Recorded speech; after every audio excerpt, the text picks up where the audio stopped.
Welcome to First Star Let's Chat, an athletic therapy podcast. I'm your host, James Gardner, certified athletic therapist, certified strength and conditioning specialist, yoga instructor, human being. This platform, for the pros, by the pros, anybody in the performance space, and beyond. Welcome here to share in the stories of professionals, experiences, journeys, learning along the way. It's a platform to connect, to network, and to be a part of a community that cares, with conversations that matter, experiences that resonate, and generate ideas, thought-provoking, organic dialogue, passionate pros. Brought to you as always by First Star Therapy, Mobility Tape, Epic, and Benchmark Athletics. In association with the Canadian Athletic Therapists Association. It's First Star Let's Chat, an athletic therapy podcast. Thanks for being here. Thank you for being a part of it.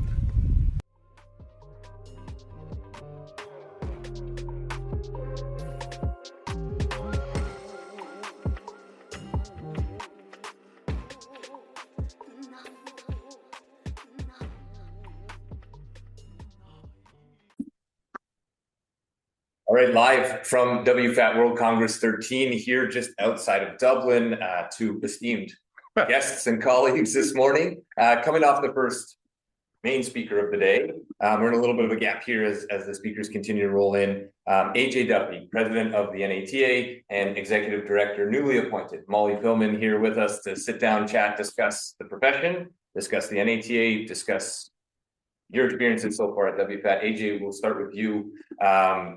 Tell us a little bit about presidency in the NATA, your role, and then take it wherever you go and throw it over to you for the same sort of. Well, it's been an interesting year and a half. 3 months in, I knew that there was going to be changes at the top because of some finances that needed to be addressed, and what that meant was we lost 10 valued staff members, and our executive director at the time says, "Well, I'm not going to let those individuals go without me being part of that." So it was welcome to the presidency. You're going to have to find a new executive director. You're going to have to work with staff to give what the members need with 9 fewer people. So to say that the last year has been interesting would be an understatement.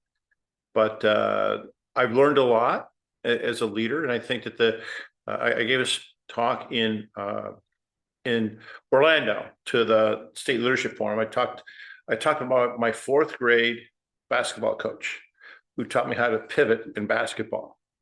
And I said, you need to know how to pivot as a leader because you never know what's going to come your way. You can't be so focused on what your tenets are going to be for the profession to move it forward, what the association is. Some things are going to cross your plate that you're going to say it's going to stop you. You have to reevaluate, refocus. And the refocus was we needed to find a new leader. We had to put together a great team, a committee that scoured the U.S. For the right person that thought was going to be a good fit for us. It made my trip to Orlando a little bit longer because we had to fly back to Dallas to have the final interviews for the final 4 candidates. And then I'm sitting in Texas at the SWATA meeting, bantering back and forth between our lawyer and finalizing the deal. And boom, we've got a new executive director in Mollie, and we couldn't be happier. The profession has changed dramatically. I've been a member of the NATA for 50 years. And I also was, talking about the World Federation. I've got a really, it means a lot to me where I see the World Federation, because I was part of the first international collaboration back in 1997 with the EATA meeting in Buffalo. We brought in individuals from the CATA. So that's really where the infancy of the World Federation, I think, really began. Kent Ball had our esteemed past president, saw that just like everything, athletic training was going global. So he started an international committee, started a world federation with the NATA. They were part of my liaisons as a board member from 2015 to 2020. And I helped Glenn Bergeron, who's the immediate past president, work with Glenn to separate the World Federation from the NATA so it could be their own separate entity, and to see where the World Federation is today, a viable association of associations, and spreading athletic training and therapy throughout the world. It means a lot, and I'm really happy to be here in Ireland. It's been 25 years since I've been here. It's great to get back to my native roots. Yeah, great. So yeah, and the history, obviously, and knowing the profession from where it is to where we'll go down that rabbit hole when we get there. It's changed a lot. You've seen a lot. You have a lot of experience to give back, obviously, and congratulations on being the president of the largest organization, I think, globally here, and a lot of impact and a lot of collegial talks, and both formal and informal, as we get through World Congress here. Mollie, I'll just throw it over to you. Introduce yourself to our audience, both ATC and allied professions around the world, and our listenership, and people that are here who may not have the chance to get to know you. We'll try and do a job capturing that. Mollie Pillman, Executive Director, no ATC background, which we had an offline chat before, and I think that's an amazing piece of capturing a profession sort of from the outside, but also being on the inside. So to you, introduce yourself and your role within the NATA. Yeah, thank you, James. So my background is in healthcare associations. I've been working at a variety of different health professions for about 15, 20 years now. And I think what I love the most about that side, being on that side of the table, is, being in associations, you can change not just an institution or a community even, but an entire profession. And really at places like this, you can impact, healthcare around the world. And I think that's what sort of drew me in and made me love it. And coming over most recently from the emergency physicians to athletic training, it's a really easy value, I think, to understand. The members have been so welcoming, so passionate, so collaborative. Everybody cares a lot in this field and really wants the best for their profession, but obviously as well for the athletes and the patients and the families that they serve every day. And it's just really easy to go and do a job every day where everybody cares and everybody wants the best. And coming to meetings like this, I've worked with world federations before, but I think with athletic training, it's still a little bit new in so many places. There are people doing this job. We were talking about this yesterday, all around the world, but they call it something different. The training is similar, the culture is similar, but the techniques are different. And so, these places where you can come and learn what they're doing differently, and how we can support, identifying those best practices, learning something new, bringing it back to our patients at home, but also just how we've built the profession in the US and sharing, those moments and those mistakes and those things that we figured out so that others can build their own version of that is similar and helps them to build the profession, but does it in the way that resonates and makes sense in their own environment. So anything we can do to support that is just going to help everybody as the profession grows around the world. Right. I mean, you've captured, I think, AJ, you've been at this longer than I have in terms of being an ATC. A lot of the skill sets that I think athletic trainers and therapists have across the globe is that collaborative nature, the willingness to put themselves into environments and be pliable within that environment. I can talk to an orthopedic surgeon and not be out of my scope of practice. I can speak with an emergency physician. I can speak with an administrator, coach, general manager, families, and be able to deliver on those levels. I think that's, James, that's correct. And I think that athletic training in the US has been around for 75 years. So we've had a chance to grow, and physicians appreciate who we are, what we do, and value our input. I remember back in the day as an undergrad where the physician, my way, it's my way. But they have ease. They become more understanding of and value what we say. And I think this scale here in Dublin gives us the opportunity to work together to enhance that globally. For those countries that are still starting an athletic training therapy program, we can give them insight on how they can grow their programs. I've got very close ties with the Canadian athletic therapists. As I said, I've been dealing with them for nearly 30 years. And they're just as respected in Canada as we are in the US. And it's that sense of belonging, investment in the patients, the athletes that we have, and seeing it grow from just the athletic centered population to military, to performing arts, public safety.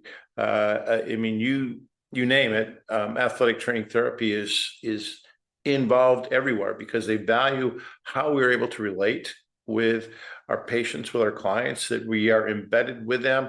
We can see them. Glenn Bergeron brought this up the other night, and it's so true. We can see individuals from the day of their injury until their day of the return and have to deal with everything that's in between. And what is unique about athletic training and therapy throughout the world.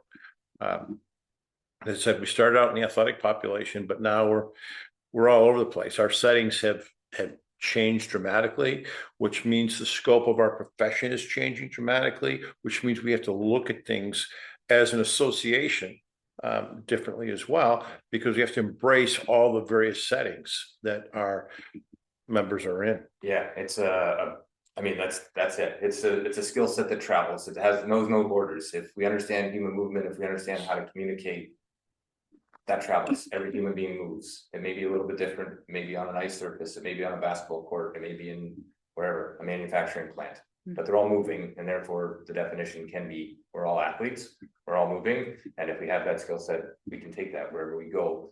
Navigating the international piece for you, Mollie, first time into Ireland, second time, third time, what's your experience here so far? Yeah, it's my second time to Ireland. I do love to travel, and I've been fortunate to travel both work and personally over the last, I don't know, how many years. It's been probably more than I care to admit. But yeah, I love, getting out, seeing how things are different in other places in the world, just kind of remind you what you take advantage of at home every day, I think. Just to say that, we kind of get into this routine, we know how we do it, but that it's always a good reminder to know that there are other ways to do everything, just daily living, just travel, getting around. For me, it's always fun living in Texas now to go somewhere that has good public transit. So anywhere that I can take a train or a bus and not have to drive 25 minutes in the car to get anywhere is awesome. But Ireland as a host has been fantastic. I mean, it's just it's fun, it's walkable, the weather has been very Irish, although today the sun is coming out, so that's a bonus. Yeah, exactly. Yeah, it was out for obligatory 20 minutes, I think it was. Yep. It's gone now, but we'll get out there eventually. But it's just been it's fun to explore, and I was fortunate enough to go golfing the first day that we got here, and it's such a beautiful country, and everybody is so happy that we're here. Everywhere you go in Ireland, they are happy that you're here. They're happy to share their country. They're happy to share their stories and their history. And I think that really makes it unique among other places that I've been. Yeah, and for our audience, again, thank you for your time, for carving this into your day. We're not done yet, but I think, I speak for many people, happy to have President of the NATA, AJ Duffy, newly appointed Executive Director Mollie Pillman joining us here. We'll throw it back to sort of Ireland. There are 4 now institutions in Ireland that are programmed for athletic training, athletic therapy. What's your advice, if you were to give any advice on sort of relatively new profession here, relatively newly credentialed profession here, 4 institutions getting off the ground, relatively small population here, but 4 institutions, that feels like a pretty good start. Yeah, it's a great start. And there's collaboration between U.S. institutions and our credentialing organization, the BOC, so that they can grow into, if they want to come to the U.S. to get clinical experience, they can. As a matter of fact, Rick Griffin, who was a longtime athletic trainer for the Seattle Mariners, has been instrumental in bringing clinical students from Europe, specifically England and Ireland, to the States to get clinical experience with the baseball teams. And that has grown into other sports as well. And there's collaboration between institutions, King's College in Northeastern Pennsylvania, which was part of the conference that I was in when I was working at Water University, has a collaboration here in Ireland as well too. So it is, we're very careful in that, we don't want to impose on Artie, this is the way you should do things because this is how it works in the US. No, this is how it works in the US. Okay, what are things that we do that can benefit you so you can grow the profession the way you need it in Ireland? And I think that's critically important that it's seen as, hey, we want to help you build from the ground up to what you want and what's best for the people of Ireland, and not necessarily, hey, we have to do it this way because that's the way they do it in the States. No, we don't want that in any way, shape, or form. In the same way we're seeing the growth in Canada. We've got a collaboration and agreement that initially happened back in 2004, if memory serves me correctly, when the CATA and the NATA and the BOC collaborated with an agreement where people could sit for each exam. And that has grown to now 4 countries. So, very similar to how other healthcare professionals work. They look at educational backgrounds, competencies. Hey, and if you meet the requirements, you can sit and take the exam for the BOC or the CATA or ARTI or BASRAC. We'll be back after a quick break. As the official podcast of WFAT, the World Federation of Athletic Training and Therapy, I look forward to World Congress in Dublin, Ireland, October 16th to 18th, 2025. Hoping you'll be there, but if not, WFAT has you covered. I have you covered. As the host of Let's Chat, an athletic therapy podcast, I will be in Dublin, Ireland, on the floor, in the exhibitor hall, listening to speakers and gauging feedback on the pulse of this global athletic training and therapy event. We'll have guest speakers. We'll have the hosts from Artie in Dublin ahead of time, building up some steam to World Congress 2025. We'll try to give you the pulse of what's going on there with live interviews, live podcast sessions uploaded to our channels all across your favorite places. It's Let's Chat, an athletic therapy podcast. Thanks for listening. Thanks for being here. Hope to see you in Dublin. Yeah, great capture. And in Canada, we are not a well-known profession, but we are doing similar work. And so having that support and understanding that back and forth and sort of networking and gaining ideas and gaining, insights from other countries that are just starting out that have been there well established. You have a large membership, obviously, large population in the US, high focus on sport and the sporting environment. All of those things are a little bit different country to country. Shift gears a little bit to the in-person value here. You mentioned institutional alignment. I know that there have been some academic shadowing, maybe not the right term, but institutions globally coming here to observe. I don't say audit, but work together collaboratively, see how are there further alignments. Tie that back in, Mollie, to you on the in-person piece, like the value of coming here. Obviously, travel. Everybody's mentioned that. That's a benefit of this job. It's not bus leagues and minor league baseball where I'm going city to city. I'm flying internationally. I'm seeing a new culture. I'm meeting new people. Value in that. What have you taken away so far from an ED? You have a large membership, but now you're seeing it global scale. Or a large contingent of your membership is here, or some of representatives. But the in-person piece. Well, I'm obviously still in learning mode, so being 6 weeks on the job. But for me, number one is just I'm meeting my members here. This is the first time, in fact, that I've met 2 of our board members who are here in person, who I've seen on Zoom a couple of times, but that's it so far. So that's that coupled with other members who have traveled from all over the country. people that I probably would just see once a year, depending on where we end up. But so just getting to know our members, what makes them tick, what they see as the biggest challenges are. I've sort of been calling this my listening tour as I get started, and it'll probably be a whole year of a listening tour, but I've been very intentional about, making calls to people who have helped to build the profession over the last 50 years. I've had tons of conversations, and just not just people who have been around for a long time, but also now students and, early professionals who are transitioning into practice, just learning what their challenges are, what they're worried about, what keeps them up at night, but also why they picked this profession, what their motivation is every day, what they love the most about it. And that's been true on both sides of that. And so just getting to have those conversations, sometimes that conversation is better in the hallway or over a meal than it is, in a scheduled Zoom call where I have to run to the next one in 15 minutes. And so I've been learning both about sort of that personal side of things, but also about the profession and what people learn. I just learned more about knees than I ever thought I would know in my life in the opening keynote. So, I think I'm just a sponge right now. And so that's been a really fantastic opportunity for me to have a lot more of those conversations. And then to your point about collaboration, the BOC is here, Katie is here. Those are U.S. organizations. So I was actually fortunate to meet them once before, but there are always more opportunities that come up when we can be together, when we're seeing the same thing, when we're in the same conversations.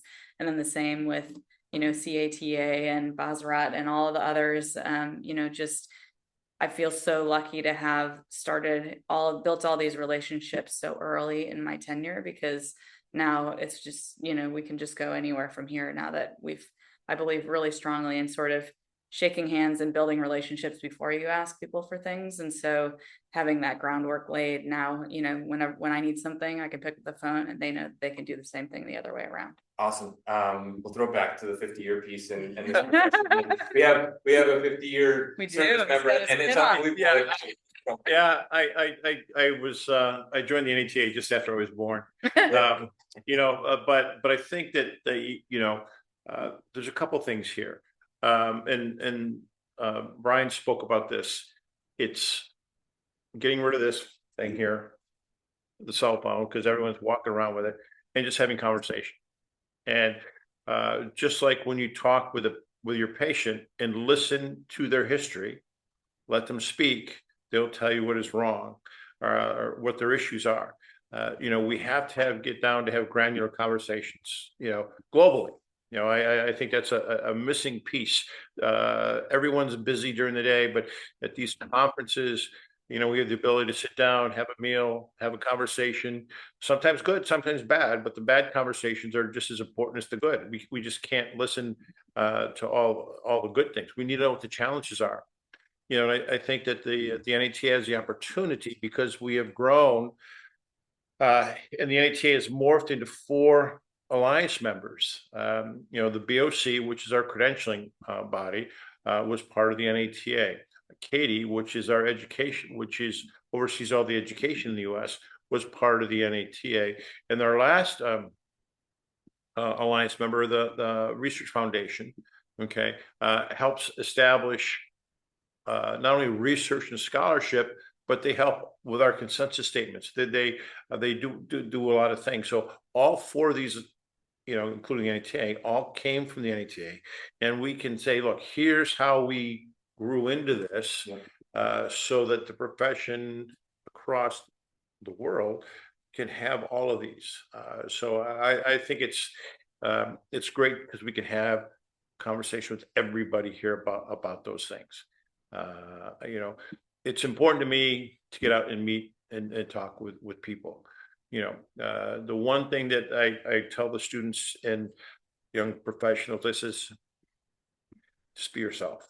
Okay, be true to whoever you are. And for me, Mollie talked about the Irish people. When I was here 25 years ago, I was just amazed about how genuine they are, how welcome they are. There was an orthopedic surgeon in Philly who said, "Hey, there's a cousin, down near Kenmare. So I said, all right. So she was about 15 minutes from where we were. I told my wife, hey, hop in the car. We're going to go see this woman. She goes, you're nuts. I said, look, I'm leaving in 10 minutes. If you want to come with me, come with me. Mhm. Okay. So she came in. The lady was up on a ladder getting her house ready for holiday from people coming from England. She came down, put water on. We had tea for about 45 minutes just because her cousin was in the US. And we need to have more conversations like that. I don't think anyone in the US would ever say, hey, come on in my house, from someone just sight unseen. But the more we can talk, the more we can learn about each other and see where we are and grow things, both personally and professionally. And I think that people really want to have those conversations and you can be genuine. Yeah, let's go one step back, but 3 steps forward. We can go a little bit more granular with this conversation or this piece of the conversation. 50 years-ish plus in the profession. What's your capture of how it's changed or how it's evolved? You touched on a little bit of we're in different places now. We're doing lots of different things. Anything to add or take wherever you want with that? Well, yeah, I think without question, it's the depth and breadth of our education. Without question, we have grown into a needed healthcare professional within the healthcare system. Our research is valued, especially if you look at we are the world's leading authority in concussion care, athletic training. Kevin Guskowitz, who is the president of Michigan State University, was a leader in that when he was at University of North Carolina. I'm trying to remember what kind of scholarship he won doing concussion care. So we have grown into a valued member of the healthcare team, and I think that's the biggest thing. And so 50 years ago in Philly at Temple University, John Lockman, who is the Lockman test was named after him, Joe Tord, who was the physician who did the Lockman test and named it after Lockman because he was a mentor, and Ted Quadenfeld at Temple University said, hey, look, this works. The physician, the athletic trainer team works, okay, when they team together to give care for the athlete. We need to expand this into the general public.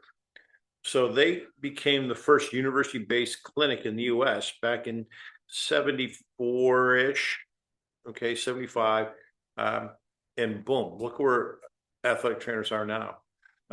People saw the value of what athletic trainers can do.